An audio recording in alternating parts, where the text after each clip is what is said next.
आज डिवाइन ने मुझे गाइड किया कि मैं आज एक टॉपिक के ऊपर बात करूं।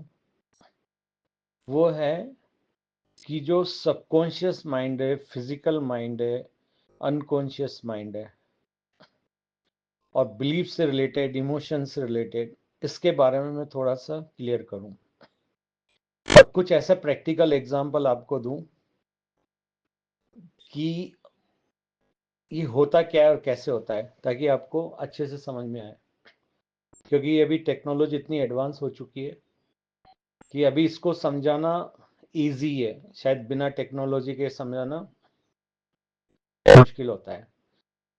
तो हम शुरू करते हैं फिजिकल माइंड से, क्योंकि अगर नीचे से ऊपर जाएंगे तो सबसे पहले हमारी मुलाकात फिजिकल माइंड से होती है। तो ये फिजिकल माइंड होता क्या है? ये आपका दिमाग होता है, जिसको आप बचपन से ट्रेन करते हो।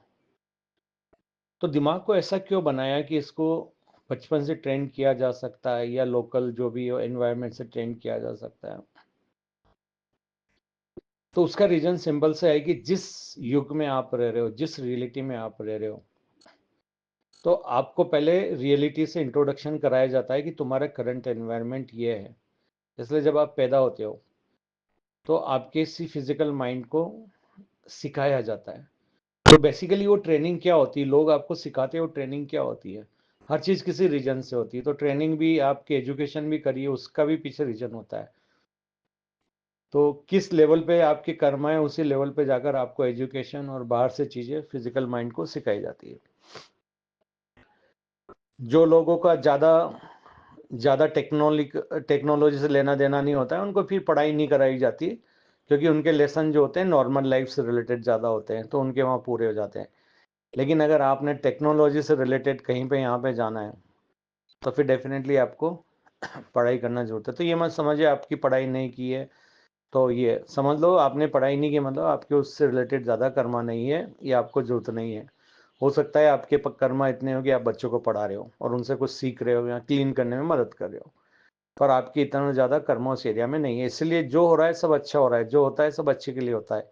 ये बिलीफ, विजडम हमेशा साथ रखना कि कोई भी बिना कारण के नहीं होता है, और हमेशा अच्छा ही कारण होता है, आपको सिखाने के लिए होता है। ये सबसे अच्छा कारण है, क्योंकि आप सीखने आए हो और आपको सिखाया जा रहा है।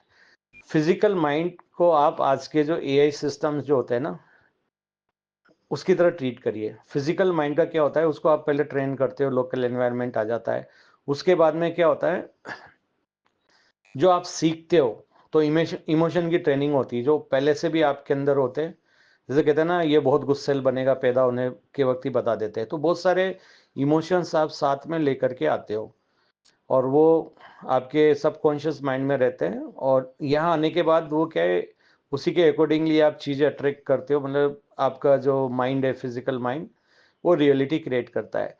तो फिजिकल माइंड का काम क्या होता है? फिजिकल माइंड का काम ये होता है कि वो आपके सबकॉन्शियस माइंड में कौन कौन सी एनर्जी है उसको उठाता है, फिर उस एनर्जी को लेकर के और आसपास का जो एनवायरनमेंट है, इसको एज ए इनपुट लेकर के लोकल कॉन्शियसनेस, आपका माइंड, और फिर वो देखता है कि आपके बिलीफ क्या क्या है। से फॉर एग्जांपल, आपका एक बिलीफ है कि मैं जितना लोगों की अच्छा करता हूँ ना, लोगों को समझ में नहीं आता, उल्टा मेरे साथ बुराई करते हैं। तो यहाँ पे दो एनर्जी है, एक तो लव एनर्जी है और एक एनर्जी है रिजेक्शन की। तो यहाँ पे दो एनर्जी काम होती है। तो क्या करेंगे, ये एक सिचुएशन क्रिएट कराएगा फिजिकल माइंड कि एक ऐसी स्टोरी क्रिएट करो। कैरेक्टर्स तो उसको पता होता है ना, माता पिता, आप जो भी लोकल एनवायरनमेंट में हो आसपास से, उनको वो लेता है। और वो क्या है, एक पिक करता है एक बिलीफ। जैसे आपका बिलीफ है ये वाला कि मैं किसी के लिए अच्छा करता हूँ, तो लोगों को समझ भी नहीं आता, उल्टा मेरे को ताने देते हैं, राइट? ये बिलीफ आ गया। इसमें दो तरह की एनर्जी होगी, एक तो होगी लव एनर्जी, एक होगी रिजेक्शन। यानी कि जब भी आपको लव और रिजेक्शन साथ में आ जाता है तो आप परेशान हो जाते हो। तो आपका जो माइंड क्या करेगा, जैसे लव एनर्जी, आपने कभी लव के एनवायरनमेंट में या कोई थॉट आपको आ रहा है, तो वो देखता है कि कौन सा बिलीफ, जैसे ऊपर से बिलीफ आ गया उस समय, मान लो अचानक से जो बिलीफ का प्रोजेक्शन जो होना है वो है लव प्लस रिजेक्शन। तो आप जिसको भी प्यार कर रहे हो तो आप एकदम से प्यार करने लगोगे, और ये हो सकता है जिसके साथ अभी आप हो वो भी आपको प्यार करने वाला है। तो प्यार और रिजेक्शन तो यहाँ नहीं होगा ना, तो क्या करेगा, पहले आपका लव का मूड सेट करेगा, लव एनर्जी का। तो आप उस बंदे के साथ हो जो आपको प्यार करता है, आप तो आप लव एनर्जी में पूरा आ गए अंदर। अचानक से क्या करेगा, या तो उसी बंदे से, और वहाँ चांसेस कम है क्योंकि वो रिजेक्ट नहीं करता है, अचानक ऐसी सिचुएशन आएगी कि वो बंदे को, जैसे आप वाले बंदे को ही फोन आ गया जिससे आप प्यार कर रहे हो, और उसको कोई बॉस ने डांट दिया, और फिर आप प्यार दे रहे हो, अब वो आपको रिजेक्ट कर देगा यहाँ पे। क्यों? क्योंकि अभी वो ऑलरेडी रिजेक्शन की एनर्जी उसको दे दी, पहले आपके साथ था तो प्यार की एनर्जी थी, अब उसको ऑलरेडी कहीं ना कहीं से रिजेक्शन की एनर्जी दे दी, तो ये हो जाएगा। या ये भी हो सकता है, अगर उसको ऐसा कैरेक्टर मिल गया, आप प्यार की एनर्जी दे रहे हो और वो आपके आगे से चला गया, तो आप उसी प्यार के मोड में हो और आप सबके साथ अच्छे बन रहे हो, और अचानक आप जो सामने दूसरा बंदा है उससे प्यार करते हो, और उसको ऑलरेडी किसी ने प्यार से बिहेव किया तो रिजेक्ट कर दिया, तो रिजेक्शन की एनर्जी में आ रहा है और उसने आपको भी रिजेक्ट कर दिया।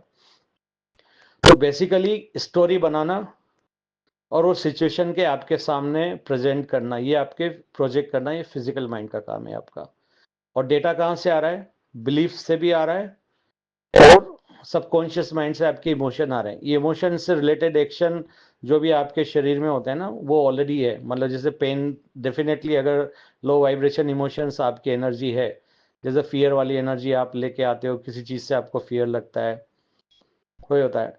लेकिन एक बात आपको जो समझना चाहिए, जो अक्सर हम फेल हो जाते हैं, हम अध्यात्म में कई बार गाइडेंस तो लेते हैं, जैसे से फॉर एग्जांपल आपने किसी पराये के साथ में कोई चीज़ करी है, जो पराये का इन द सेंस जो जिसके साथ आपका इतना ज़्यादा उठना बैठना नहीं है, वहाँ पे ज़्यादा एनर्जी इन्वॉल्व नहीं होती, वहाँ पे आपका मोह भी नहीं होता है, अटैचमेंट भी नहीं रहता है, बात करे तो करे, नहीं तो नहीं करे होता है। तो ये क्या है, सिचुएशन है ना, हर लेवल पे रिपीट होएगी। मतलब आप प्यार करो, रिएक्शन पहले बाहर वालों के साथ होएगी, आपने क्लीन कर दी, बहुत अच्छी बात है। अब दूसरी बात, और थोड़ा नज़दीकी है उससे थोड़ा, उसके साथ होएगी, फिर आपने वो सब कर दिया, वहाँ भी आपने क्लीन कर दी होगी। तो ऐसे करके इसका लेवल बढ़ता ही जाता है, और लास्ट में ऐसा आता है जो आपके सबसे करीब है, वहाँ पे आपको प्यार प्लस रिजेक्शन मिलता है। तो ये क्या कर रहे हैं, आपको मास्टरी करवा रहे हैं यहाँ पे उस इमोशन की, और आप क्या कर रहे हैं, न्यूट्रल होते जा रहे हैं। अब लास्ट में थोड़ा मुश्किल होता है, जिसको आप प्यार कर रहे हो वही आपको रिजेक्ट कर दिया, ये लास्ट में आता है। और वो फिर हमारे को बहुत, और इसमें ज़्यादातर या तो आपका पति होता है, या आपके बच्चे होते हैं, या पत्नी होती है, या फिर लवर होती है आपकी जिसको आप बहुत प्यार करते हो, या फिर माँ बाप, मतलब जो भी आपके सबसे नज़दीक है उस समय, वो आपके दोस्त भी हो सकते हैं, कई बार रिलेटिव से भी ज़्यादा, तो उनके साथ भी ये हो सकता है। और ये सिचुएशन ऐसा नहीं कि हर बार एक सी होगी कि मैं प्यार कर रहा हूँ। कभी आप प्यार कर रहे हो, बिजनेस से रिलेटेड किसी का अच्छा सोच रहे हो, किसी समय कोई आप रास्ते में कोई जा रहा है उसकी मदद कर रहे हैं, तो ऐसा नहीं कि स्टोरी वही एक सी रहेगी, स्टोरी भी चेंज हो सकती है। मतलब ये रूल हर जगह अप्लाई होता है। ऐसा नहीं है कि मैं किसी की मदद करता हूँ, खाना बना रहा हूँ, तो हो सकता है दूसरी बार आप किसी को पैसे दे रहे हो तो भी हो जाता है। जैसे मेरे साथ एक केस हुआ था, ये बैंगलोर की बात है। हम लोग 31st को एक पार्टी करने गए थे, और वहाँ पे क्या हुआ था, एक एक बाप और बेटी आए थे, परिवार के साथ आया था, बेटी को किसी ने छेड़ दिया था, और वो जो गुंडे लड़के थे, कुछ बदमाश राउडी टाइप के लड़के थे वहाँ पे जो कैरेक्टर, उन्होंने जा कर के और थोड़ी सी पिटाई कर दी बाप की। और उस समय जनरली मेरे पास के बैंडेड हमेशा रखता था वॉलेट में, तो मुझे कहीं ना कहीं ये लगा अब क्या हो यहाँ पे, कि उस बंदे ने वहाँ पे ऑलरेडी वो रिजेक्शन की एनर्जी में आ चुका था उसका बाप, और मैं जाके, और मेरे को जब देखा कि उसके ब्लड आ रहा है नोजी पे, तो मैंने क्या किया, उसको जाके बोला, मैंने कहा सॉरी अंकल आपके लग गई है, आप ये बैंडेड ले लो। पता है क्या हुआ मेरे साथ? उन्होंने मुझे इतनी गालियाँ दी, पहले तो तुम छेड़ते हो और ऊपर से तुम बैंडेड लगाते हो। अब उस समय उनको समझाना बहुत मुश्किल था। फिर उसके बाद में उनकी जो परिवार की थी वो बोले कि नहीं, वो छेड़ने वाले लगते, ये तो अलग से आए। तो पता है ये हमारे साथ हुआ। उसके बाद में अब उसके पिताजी सॉरी वॉरी बोलने के मूड में तो नहीं थे लेकिन डेफिनेटली वो बहुत पहले की बात है, आई थिंक ये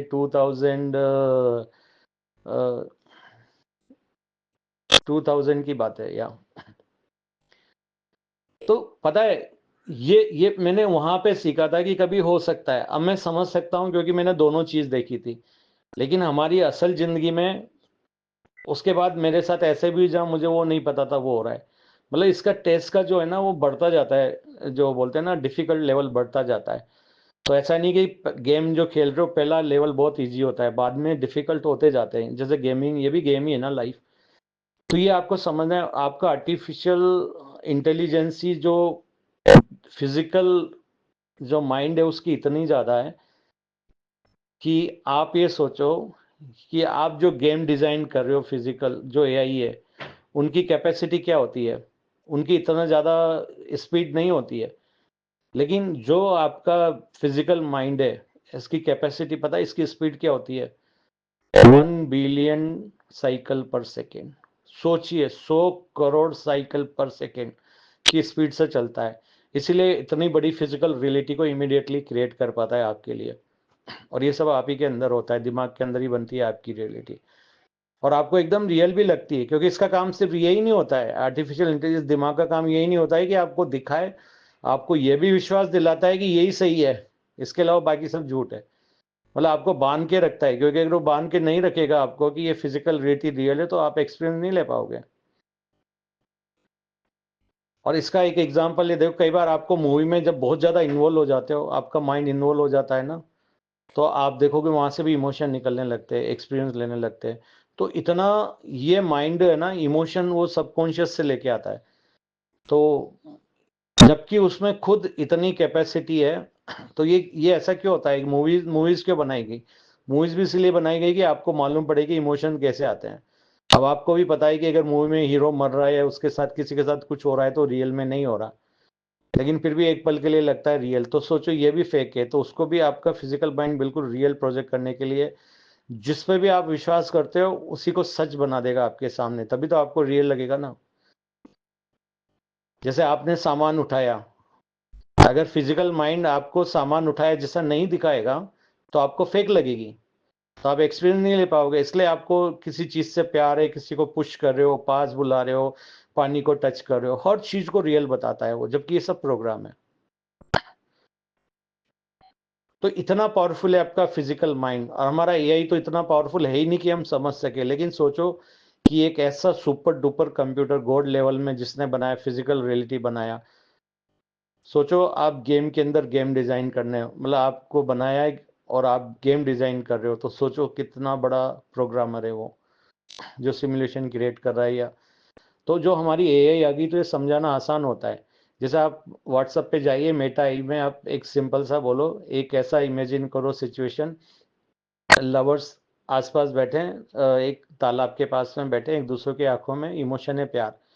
तो वो फटाक से पिक्चर क्रिएट कर देगा। और ऐसे भी ऐप है जो पूरा वीडियो ही क्रिएट कर, ये बोले एक टाइगर है स्ट्रीट में, ये ड्रेस पहनी हुई है, भाग रहा है, तो आपको बना वो भी कर देगा। तो ये तो एआई कर रहा है और सेम चीज आपका दिमाग कर रहा है फिजिकल रियलिटी में। तो वहां पे ऐसा नहीं कि वो सिर्फ टाइगर कपड़ों के साथ भागता हो दिखाएगा, बल्कि वो आपको शॉप्स अपने आप खुद क्रिएट करेगा। तो ये फिजिकल एनवायरनमेंट क्या होता है, हम लोग जो फिजिकल रियलिटी में देखते हैं ना, ये हम कॉमन एनवायरनमेंट को एक्सेस करते हैं उसके लिए। जैसे वो ऑलरेडी स्टोर होता है दूसरे कोस, हमारा ब्रेन है ना, ये सारा क्या करता है, कनेक्टेड है, दूसरों से भी कनेक्टेड है, दूसरों की रियलिटी से भी कनेक्टेड है। तो क्या है, वहां से डेटा लेता है और उसको एज इट इज हमारे यहाँ पे यूज करता है, प्लस जो आपने बोला है वो इमोशन सिचुएशन भी उसी में क्रिएट करता है। और हर बार रिफ्रेश करता रहता है, मतलब उसकी देखो रिफ्रेशिंग रेट देखो क्या है, 1 बिलियन साइकिल पर सेकेंड रिफ्रेश रेट है। तो आपको बिल्कुल भी ग्लिच नहीं दिखेगा। लेकिन अगर आपने अपने सबकॉन्शियस माइंड या उसको आपने क्रॉस कर दिया है, आपने अपनी वाइब्रेशन इतनी हाई कर ली, तो आप ग्लिच भी देख सकते हो फिजिकल रियलिटी में। फिर आपको दिख जाएगा कि अरे ये तो इल्यूजन है। और ये होता है, ये मैं भी आगे हम बहुत क्लियरली देखने वाले हैं आने वाले टाइम में।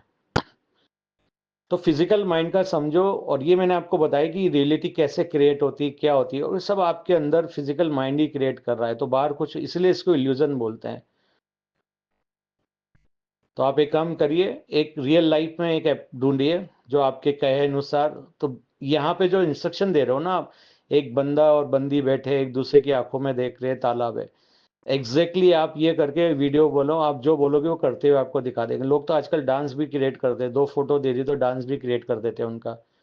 तो ये एआई का काम है, और ये इससे ज़्यादा एडवांस एआई गॉड ने हमारे लिए यूज़ की है, इसलिए अभी भी हम लोगों को थोड़ा मुश्किल हो रहा है। साइंटिस्ट ऑलरेडी जानते हैं इस बात को और एक्सपेरिमेंट कर रहे हैं इस फील्ड में और आगे बढ़ रहे हैं। तो क्यों ये सब अभी क्यों हो रहा है, पहले वाले क्यों नहीं समझ पाए? जो टेक्स्ट बुक एंशियंट टेक्स्ट है उनको इतनी नॉलेज नहीं थी, हार्डली 1 या 2 लोग होते थे और वो पूरा एक्सपीरियंस करते करते इतना नहीं ले पाते थे, और वो एक्सपीरियंस उसी टाइम का ले पाते थे जो कि उस समय एनवायरनमेंट था। अभी वो फिट नहीं बैठेगी आपके। लेकिन अगर अब बहुत आसान है समझना, तो ये आपको हेल्प करेगा समझने की फिजिकल माइंड क्या होता है, कैसे काम करता है। तो उम्मीद करता हूँ कि यहाँ तक आपको समझ में आएगा। फिर इस बिलीफ को कैसे करते हैं, इसी का एग्जाम्पल कंटिन्यू करेंगे नेक्स्ट ऑडियो में। उम्मीद है आपको ये समझ में आया, और कोई भी क्वेश्चन है तो आप पूछ सकते हैं। Please feel free to ask question. सुनना एक मतलब जानकारी लेना होता है, लेकिन समझने के लिए क्वेश्चंस पूछना बहुत ज़रूरी है। और अगर आपको अच्छा लगता है, आपको लगता है आपको फ़ायदा हो रहा है ये जानकर, इन्फॉर्मेशन जानकर, प्लीज़ फॉरवर्ड भी कीजिए, क्योंकि जितना फॉरवर्ड करेंगे उतना ही आपको ज़्यादा समझ में आएगा। आपका कल्याण हो।